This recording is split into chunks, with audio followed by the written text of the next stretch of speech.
red on my jersey, lion on my chest is for my fam, for my town. We ain't settling for less. Offense clean. We have Golden Meadow football coach, Coach Derek Brunet, here on the group chat. We are honored to have Coach Brunet. D, second day in a row, I get the pleasure of interviewing you, brother. How we doing today, man? Doing well, Casey. How about you guys? How y'all doing? Thanks for having me on. 100%, dude. First and foremost, before we dive into Golden Meadow football, we just did our Pick'em segment, so I'm going to just throw you right into the fire. LSU and Clemson Saturday. Who you got? Oh, tight game, but I got LSU. I think our quarterback's going to make the plays when it matters most, and I think our defense is going to step up. Blake Baker's going to have those boys right. It's going to be a tight game, but in us I trust, so I'm going with LSU. Brunet, I'm glad you didn't listen to the last segment because they had a lot of people crapping on LSU. I'm right there with you. I was totally against everything last week. This week, it's game week. I'm pumped up, ready to go. Nice, man. I like it. You guys are going to be having the first quote-unquote game day on Saturday as well. It's going to be the Lions Club Jamboree out there in Thibodaux. You're taking on Bayou Blue. You told me yesterday, hey, man, we've had a great offseason. We've had a great week, all that good stuff.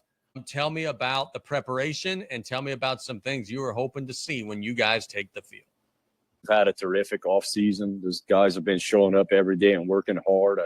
It's a very hard-working group. I'm excited about this group, and we're really anxious to see what we have.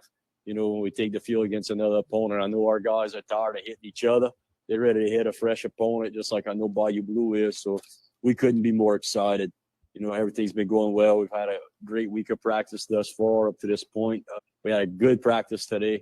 It wasn't a great start, but they were able to close it out strong, showed some resilience. And we're going to go light the next 2 days and be ready to rock and roll on Saturday.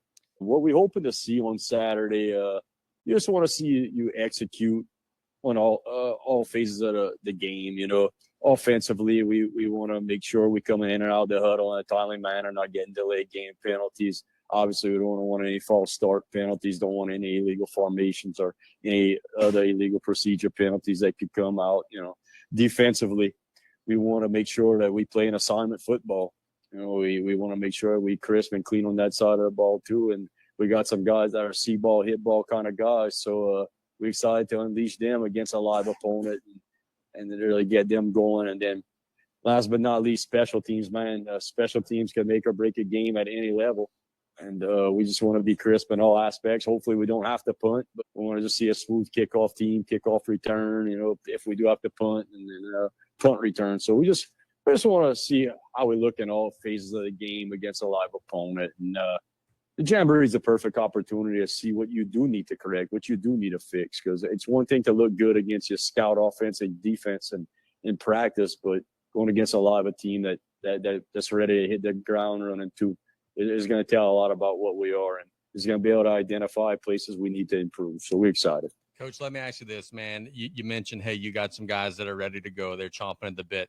How do you make sure that they're being themselves and doing what they're coached to do and they're not too amped up? You always preach, just do your job, man. Just do your job. I don't need you to make every play. I just need you to do your job on any given play. And I know that sounds like coach talk, but that's the best way of trying to get through to them is, look, you don't need to be Superman. I don't need 11 Supermen on the field. I need everybody just do their job. I need everybody just be themselves and just make the plays that are there. No doubt about that, man. Look, you were talking about the defense and how they like to attack and they like to go and put the pads on somebody else. Who are some of those guys on defense that you're counting on this year, bud? I'm going to start off with our three linebackers, Maddox Vegas, Plaisance, and Hayden Guidry.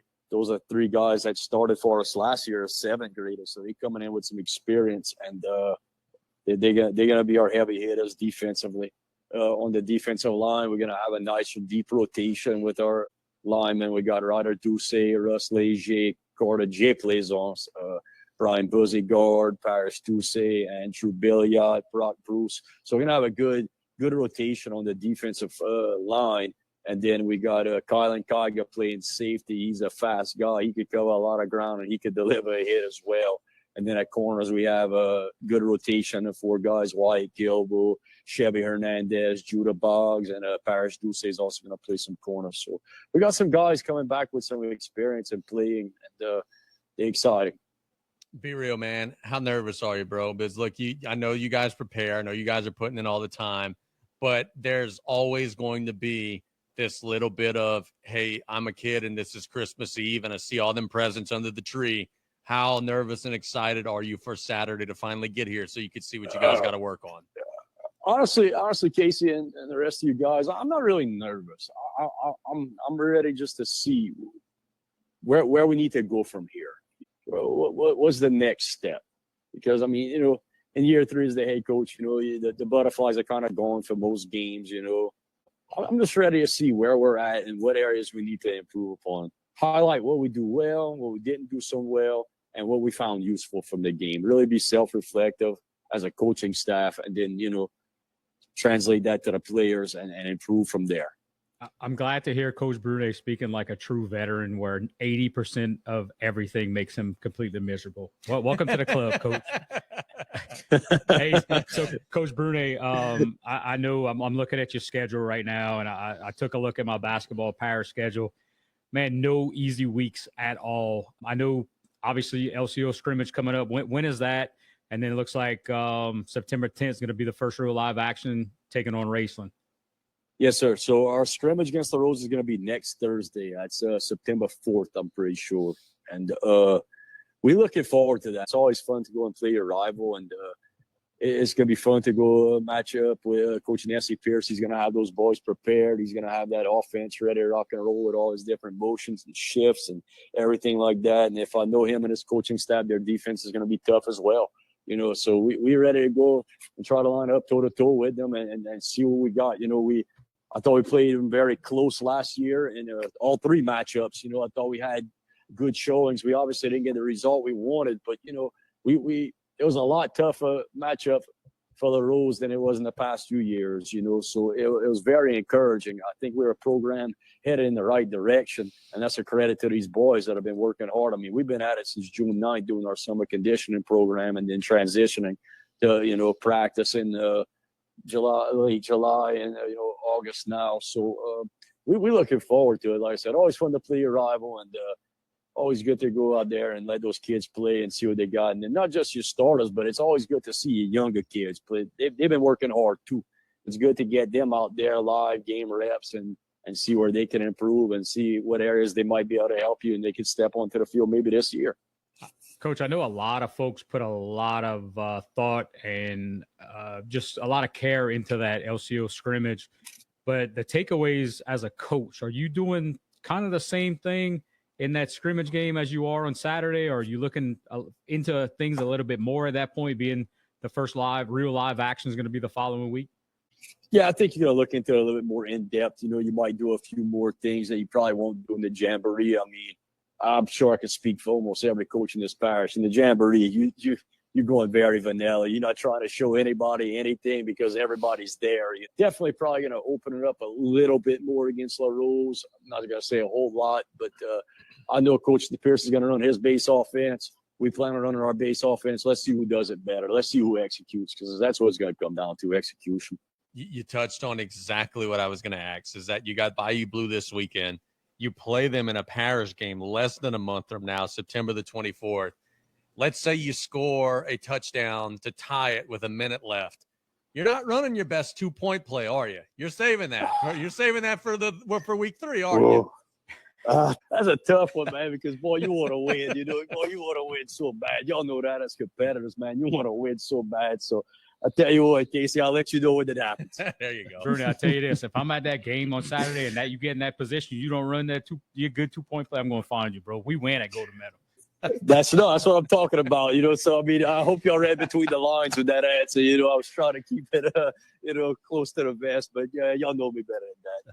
Got to go for the win. Absolutely. I agree with you 100%. You shouted out your defense. I'm an offensive guy, and I know you got some tricks up your sleeve that we're going to see throughout the season, but who's your guys on offense that we need to look for? I'll tell you what, I want to shout out our offensive line first and foremost, man. We got some big boys up there. They're an absolute unit. Boy, they're big.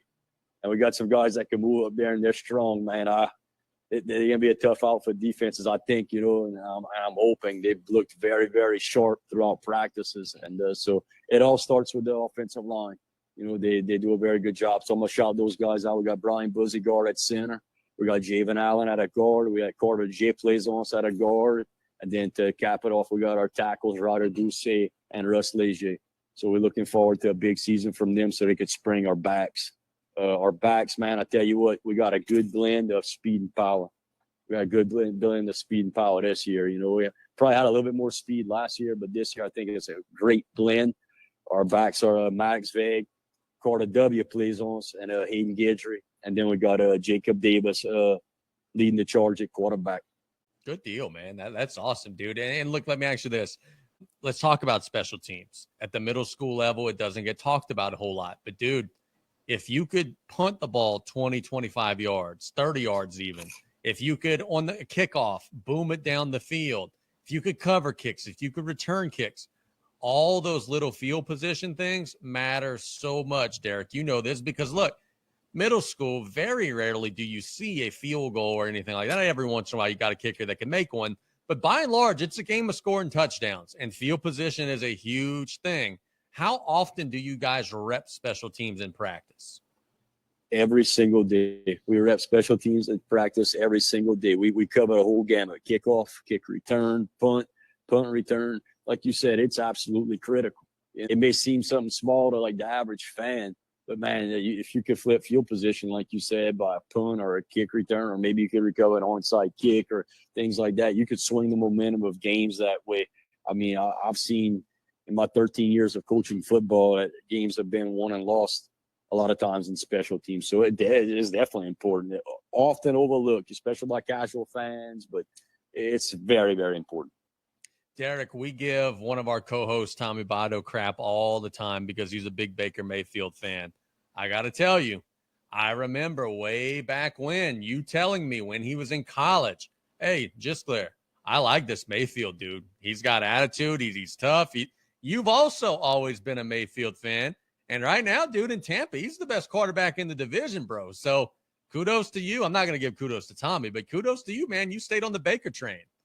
Well, thanks, Coach. I appreciate that. I love some Baker Mayfield, man. He's so enthusiastic. He's a kind of guy you want on your team, but if you lined up across from him, you can't stand him. You know, he'll get in your head and all, but he's a great leader. And I'm glad he was able to find a place where he could flourish, be himself, and come into his own, because I think Cleveland made a huge mistake getting rid of him.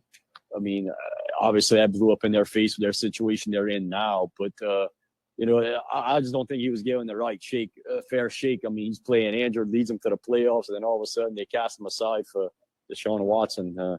Hindsight's 20/20, but man, that blew up in their face. And then going to Carolina, I mean, that old team was just a dumpster fire. And I think the spark all started for him when he was able to go and reset for those few weeks in LA with the Rams, you know, getting to Sean McVay, and then going to Tampa Bay where they're running that same offense. I think he finally found something that works for him, and I'm just happy for him. So I loved watching him in college, man. He's definitely one of the more exciting quarterbacks we've seen in college in the past few years, and just his moxie and his arm strength and his willingness to do whatever it takes, man. He's not the biggest guy, fastest guy, the strongest guy, but he's going to do whatever it takes to win, man. I love watching him run the ball, and like he'll run somebody over, and he's just talking smack to him. It's like, man, you either brave or crazy, and he's a little bit of both, so definitely helps. I like that.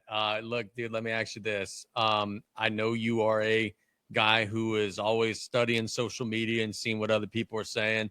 Be real with me, bro. How jacked up are you when you were seeing the things that Coach O was telling those boys down the bayou? I know as a coach, and then also just as a Cajun, you had to have been like, man, let's go. Like, give me pads. I want to play. Oh, he fired me up. I was ready to run through a brick wall, man. You gotta love the guy. You know, I know things didn't go in as like we wanted them to with him at LSU, but man, he did bring us a championship, you know, and he was at the time the right man for the job, and just brought that Louisiana pride back. I think he injected that back into all of Louisiana, you know, because like we had a few down years, you know, and people were kind of crapping on LSU and everything, but he brought that Louisiana pride back to the program and bringing a spotlight on our culture down here on the bayou, man. So, man, I tell you what, those videos you showed, man, that fired me up. No doubt. Hey, real quick, Coach, I know as a head coach, your support staff, assistant coaches are vital to what you want to do in your program. Who's working with you this year, and in what positions are they?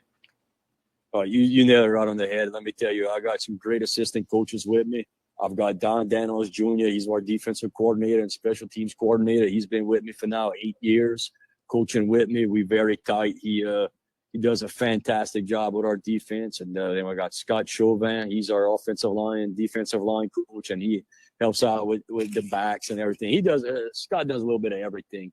And then we got Coach Brandon Foray that helps out with special teams. He's learning the ropes. He's kind of new to the coaching game. And then I'm going to have Reggie Easeman coming back and help us out. He's going to be in the booth.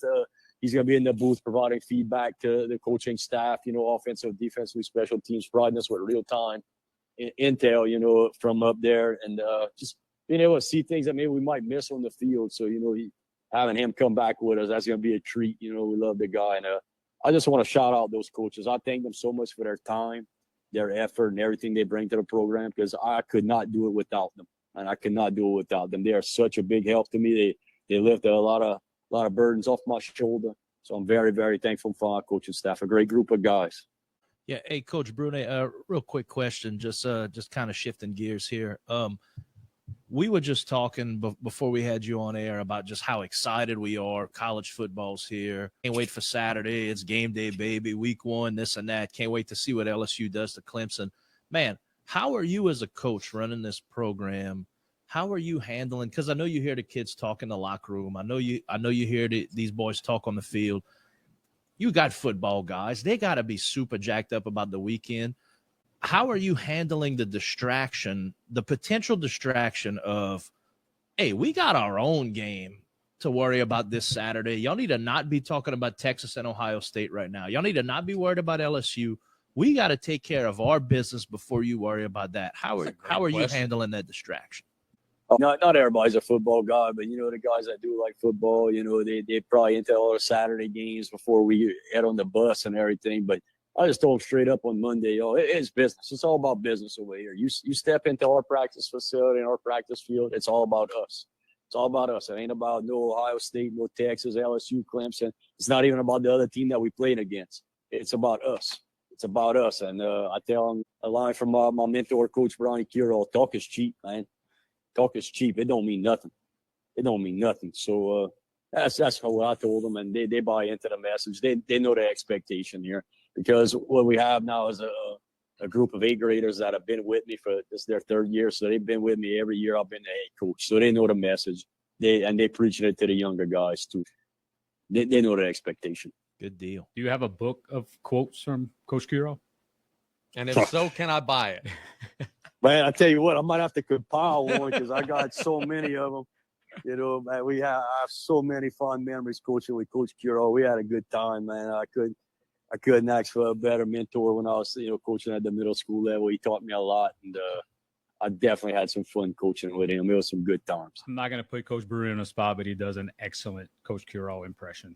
Hey now. Go ahead. I'm about to do that for y'all one day off air, give y'all a real good one. It's good. Real good one. It's good. Hey, my last question, Coach, and we definitely appreciate your time. What is one thing that has to happen this season for Coach Brunet to call the season a successful one for Golden Meadow Middle School football? A lot of people, when they answer that question, Damon, they probably talk a lot about, winning this, winning that. And, I would say us just improving week in and week out, being better than we were the game before.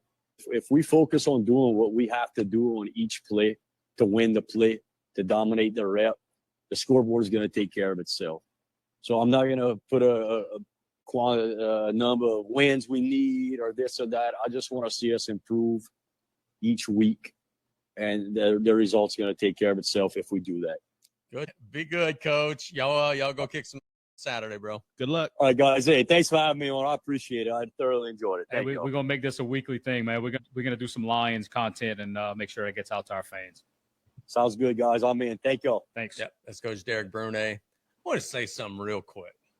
I'm proud of that dude, man. We've been knowing him since he was a student teacher at St. Lafourche. He was green as a 4-leaf clover then, real nervous, then, didn't want to talk a whole lot.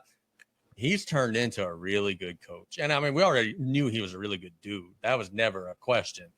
But he has turned into a really good coach. D, I mean this sincerely if you're watching this back. I'm proud of you, man. Like, keep up the good work. You're making a difference with those kids, man. I tell you what, he does a tremendous job. The kids at Golden Meadow, I'm involved in the school. Obviously, I try to get there as much as I can. Everybody respects him. My oldest kid is pretty much a Damien clone and doesn't like very many Doesn't people. like anybody, right? Loves Coach Brunet. But you talked about his student teaching days. That'll prepare you. Yeah. What he went through and some of the things that he had to deal with on a daily basis. That'll prepare you for real life real quick. 100%. 100%.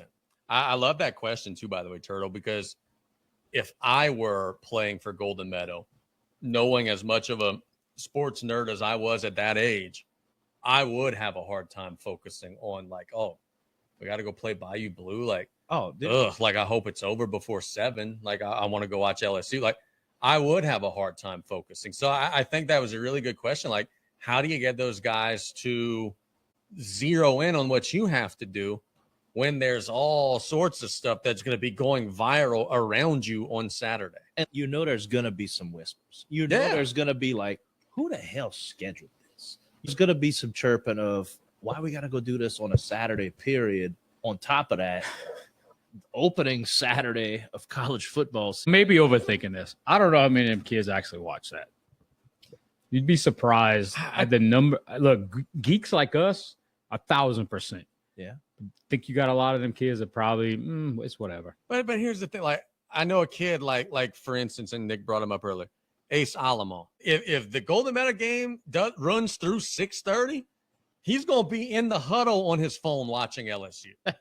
Granted, they're going to be finished long before 6:30. That's why I could make that joke. But even still, there are a few diehards out there still. But you're right. It's not the same. Red on my jersey, lion on my chest is for my fam, for my town. We ain't settling for less. Offense clean.